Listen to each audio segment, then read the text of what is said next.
بسم اللہ الرحمن الرحیم۔ السلام علیکم ناظرین، اس ویڈیو میں ہم آپ کو حضرت یحییٰ علیہ السلام کے قاتلوں کی سزا اور ظالم بادشاہ کے انجام کے بارے میں آپ کو بتائیں گے۔ امام جعفر علیہ السلام بیان فرماتے ہیں کہ بے شک اللہ رب العزت جب اپنے انبیاء کا انتقام لینے کا ارادہ کرے تو بدترین مخلوق کے ذریعے ان کا انتقام لے لیتے ہیں، جیسا کہ اللہ رب العزت نے حضرت یحییٰ علیہ السلام کا انتقام ایک ظالم بادشاہ بخت نصر کے ذریعے سے لیا۔ جس وقت بیت المقدس کے ایک ظالم بادشاہ نے آپ علیہ السلام کا سر مبارک آپ کے جسم اطہر سے جدا کیا تو آپ علیہ السلام کے خون کا ایک قطرہ زمین پر گرا، جس سے خون ابلنے لگا۔ اس خون پر جتنی بھی مٹی ڈالی جاتی، جوش سے وہ خون باہر نکل آتا۔ اس خون پر اتنی زیادہ مٹی ڈالی گئی کہ وہ ایک خون کا ٹھیلا بن گیا، پر خون کا ابلنا نہ رکا۔ اس واقعے کو کچھ عرصہ ہی گزرا تھا کہ وہاں کا ایک باغی شخص بخت نصر، جو ایندھن کا کام کیا کرتا تھا اور آوارہ گرد قسم کے لوگ اس کے دوست تھے، وہ اپنے آوارہ دوستوں کو ساتھ لے کر جہاں بھی جاتا تو قتل و غارت کرتا، یہاں تک کہ وہ بیت المقدس پہنچ گیا اور اس پر قبضہ کر لیا، یہاں تک کہ وہاں کے جتنے بھی ظالم بادشاہ تھے ان کو موت کے گھاٹ اتار دیا۔ بخت نصر نے جب اس خون کے ٹھیلے کو دیکھا تو پوچھنے لگا، یہ کس چیز کا ٹھیلا ہے؟ تو لوگ کہنے لگے کہ یہاں کے ایک ظالم بادشاہ نے اللہ کے ایک نبی کو شہید کر دیا تھا، تو ان کے سر مبارک سے خون کا ایک قطرہ زمین پر گرا، جس سے خون ابلنے لگا۔ لوگوں نے اس پر مٹی ڈالی، مزید خون نکلنے لگا، اس وجہ سے یہاں پر مٹی کے ایک خون کا ٹیلا بن گیا ہے۔ وہ بخت نصر کہنے لگا، میں بہت زیادہ لوگوں کا قتل عام کروں گا، ان کی لاشیں اس پر ڈال دوں گا اور یہ خون بند ہو جائے گا۔ بخت نصر نے پوچھا، کیا اس علاقے میں کوئی شخص باقی بچا ہے؟ تو لوگوں نے کہا کہ فلاں جگہ پر ایک بوڑھی عورت رہتی ہے، وہ ہی زندہ بچی ہے، اسے قتل کر کے یہاں پر اس کی لاش کو پھینک دو۔ سپاہیوں نے اس کے عمل کی پیروی کرتے ہوئے اس ٹیلے پر اس عورت کو قتل کر دیا، جس سے وہ خون بند ہو گیا۔ بخت نصر شام، بیت المقدس اور فلسطین کو فتح کرنے کے بعد بابل پہنچا، وہاں پر ایک شہر آباد کیا اور ایک کنواں کھودا، اور اس کے بعد اللہ کے نبی حضرت دانیال علیہ السلام کو گرفتار کر کے اس کنویں میں ڈال دیا، اور ایک شیرنی کو بھی اس کنویں میں ڈال دیا گیا تاکہ وہ اللہ کے نبی کو کھا جائے، نعوذ باللہ۔ اللہ کے حکم سے وہ شیرنی اس کنویں کی مٹی کھاتی رہی اور اللہ کے نبی کو اپنا دودھ پلاتی رہی۔ ایک مرتبہ کسی نبی پر اللہ رب العزت نے وحی نازل فرمائی کہ فلاں کنویں کے پاس جائیں اور وہاں پر میرے پیغمبر کو کھانے پینے کا سامان میسر فرمائیں۔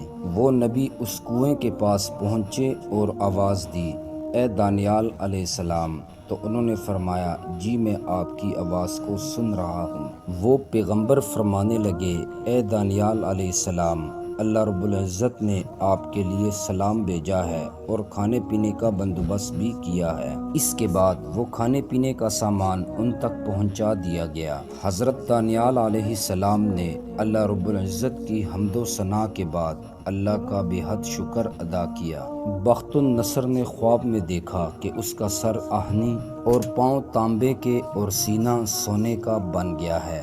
جب وہ خواب سے بیدار ہوا تو اس نے ستارہ شناس لوگوں کو بلایا اور کہا کہ میں نے اس طرح کا ایک خواب دیکھا ہے۔ تو وہ لوگ کہنے لگے، جو خواب تم نے دیکھا ہے وہ بیان کرو۔ بخت النصر غصے میں آ گیا اور کہنے لگا، سالہ سال سے میں تم لوگوں کو روزی کھلا رہا ہوں اور تمہیں اتنا معلوم نہیں کہ میں نے کیسا خواب دیکھا ہے۔ اس کے حکم سے ان تمام لوگوں کو موت کے گھاٹ اتار دیا گیا۔ اسی محفل میں ایک شخص نے بخت النصر سے کہا، اگر تم اپنے خواب کی تعبیر جاننا چاہتے ہو تو جس شخص کو تم نے اس کنویں میں قید کر رکھا ہے وہی تمہارے خواب کی تعبیر بتا سکتا ہے۔ جس شیرنی کو تم نے انہیں مارنے کے لیے وہاں بھیجا تھا وہ شیرنی وہاں کی مٹی کھا کر انہیں دودھ پلاتی ہے۔ اس نے اپنے سپاہیوں کو حضرت دانیال علیہ السلام کے پاس بھیجا اور اسے حاضر کر دیا تاکہ وہ انہیں حاضر کر سکے، لہٰذا حضرت دانیال علیہ السلام کو حاضر کیا گیا اور بخت النصر نے کہا کہ میں نے خواب میں کیا دیکھا ہے مجھے بتاؤ۔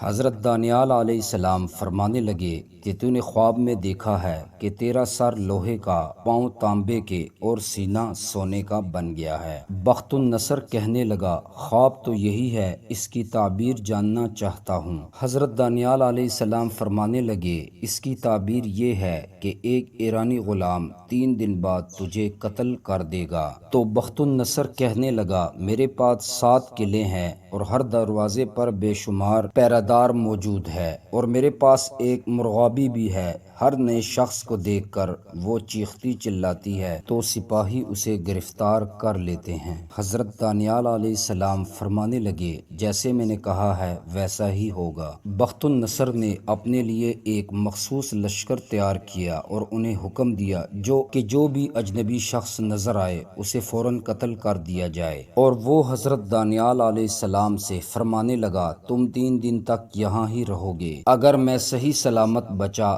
تو میں تم کو قتل کر دوں گا۔ حضرت دانیال علیہ السلام کو قید خانے میں بند کر دیا۔ پہلا دن اور دوسرا دن سلامتی کے ساتھ گزر گیا۔ تیسرے دن بخت النصر کا دل تنگ ہوا، پریشان ہوا۔ اس کا دل چاہا کہ وہ باہر صحن میں نکلے، چلے پھرے اور تازہ ہوا کھائے، اس کے بعد واپس اپنے محل میں چلا جائے گا۔